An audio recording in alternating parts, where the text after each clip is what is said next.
Hey guys, this is Tauna, and today we have some actually crazy huge band announcements for Commander. I am really surprised by this.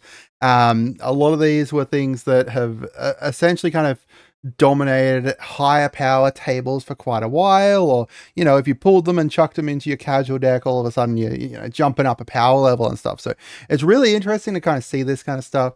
Obviously, the title here is a bit facetious. It's not saving Commander or anything like that. It's just some really crazy big changes. Obviously the format that's going to be most impacted is like that CEDH, really high power Commander. For casuals at home, it's very unlikely that it's going to impact you a huge amount because, one, you can always have that kind of rule zero. Hey, I've got this card, but etc. Like, I've got Jeweled Lotus, but realistically, my commander's this awful dude who's doing barely anything.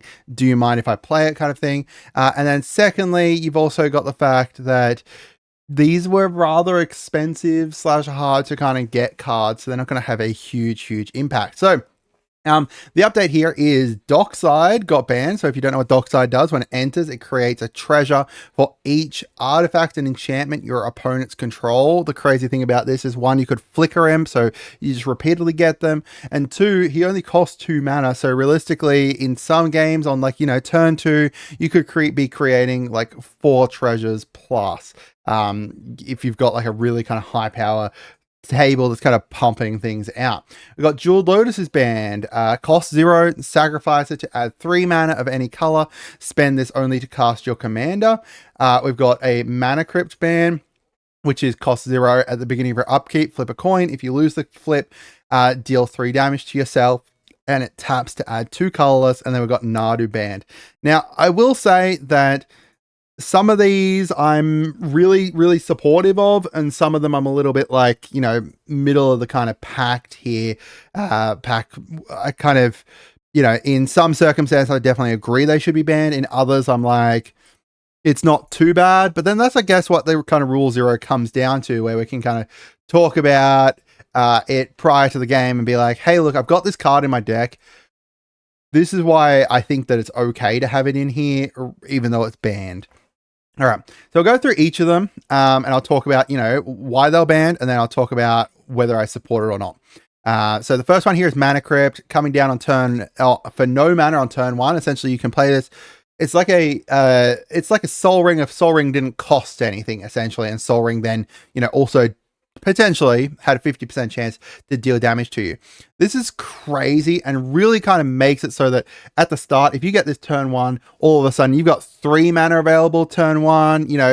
If you have a Signet or something like that in your hand, then you can tap the Manac Crypt, add more mana. Like, there's just so many ways that you can potentially make Manac Crypt really busted, and it really kind of takes that game from like you're going slowly, kind of, instead of slowly power leveling, you just go up really quickly at the start.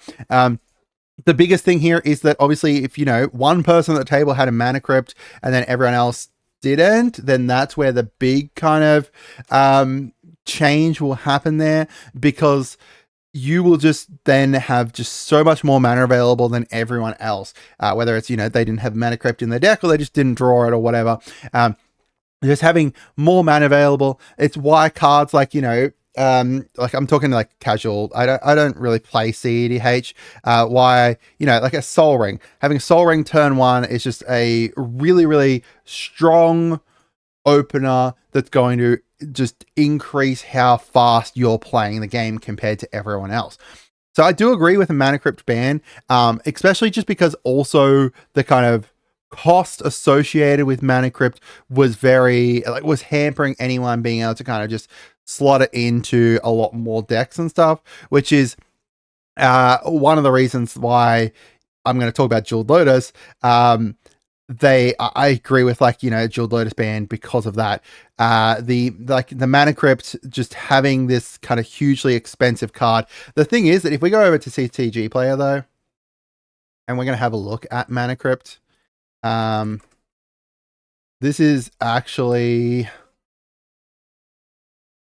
a bit depressive to anyone who has a Manac Crypt and was hoping to sell it.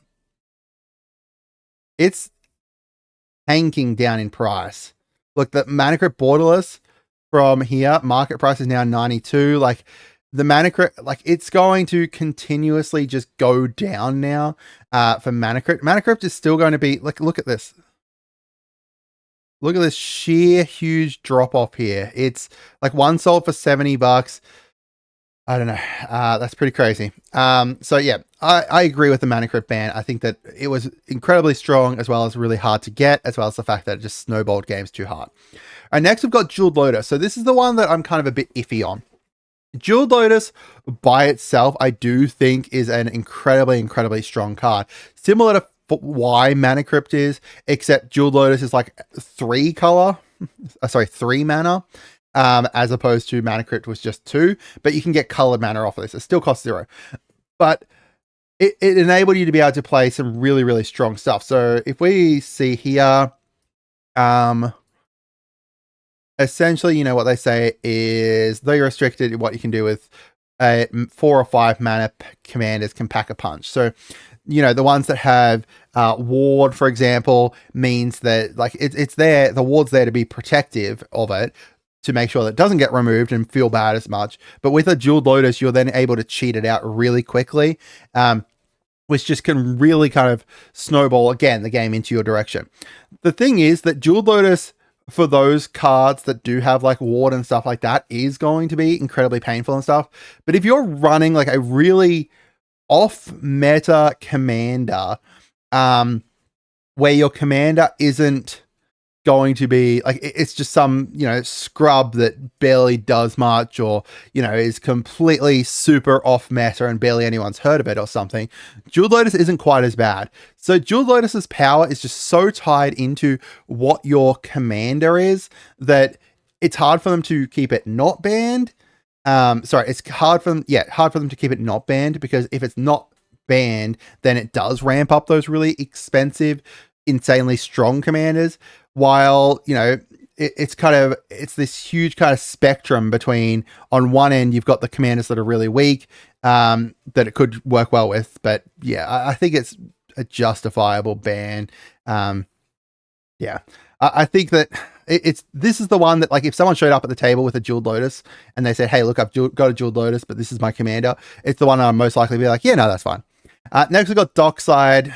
Dockside is, yeah, pretty crazy. I can completely understand why they banned Dockside, because of the fact that he can just be flickered, and because of the fact that he could just create so many treasures for free.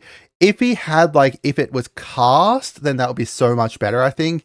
Similar to like the Eldrazi, how they only get their benefits if they're cast or something. I think that it's just crazy. But the thing is that Dockside also is another card that really scales with your table. So on some tables, again, like if you're running like a lower power thing, Dockside could be creating, like, you know, 3-4 treasures, while you know, on a higher power table, you could be creating a lot more. Like, I'm talking like if you play it like turn 3 or 4, right? Like it just kind of scales off of how fast everyone else is going, and allows you to kind of catch up there. It's going to be pretty painful for anyone who was like running, you know, a CEDH deck that was kind of in red, because this was a huge kind of staple there and stuff. But I can understand why it was banned. Yeah. And then Nadu ban. Nadu's not even banned because of his power. Nadu's banned because of the fact that he just creates these long, non-deterministic sequences that you can't shortcut and you can fizzle out from. Essentially, you're kind of sitting around just watching this Nadu guy play with himself, and it's not fun to do that. So I can completely understand why it was banned. Similar, like why Paradox Engine and stuff like that are banned. So as for kind of my thoughts, I 100% agree with like Dockside ban. Manac Crypt's kind of like 75%. Like the one big issue with Manac Crypt, I think, is the cost for it, but it can, like, you know, throw the balance out of the game if like one person was able to get it and everyone else doesn't have it. I think the cost is the major issue with Manac Crypt personally. Jeweled Lotus is one that, again, I would be happy to rule 0 for people and say, yeah, okay, that's okay. You're running, like, you know, this scrub, that's fine. Yeah, and Nadu, I think Nadu's issue is just the play style is just awful, and it's awful to play against. So I kind of agree with that one for the same reason, like, you know, Paradox Engine and stuff like that are banned. So I'd love to hear from you guys as to what you think. Are these bans going to affect, like, okay, I'm going to look up Jeweled Lotus.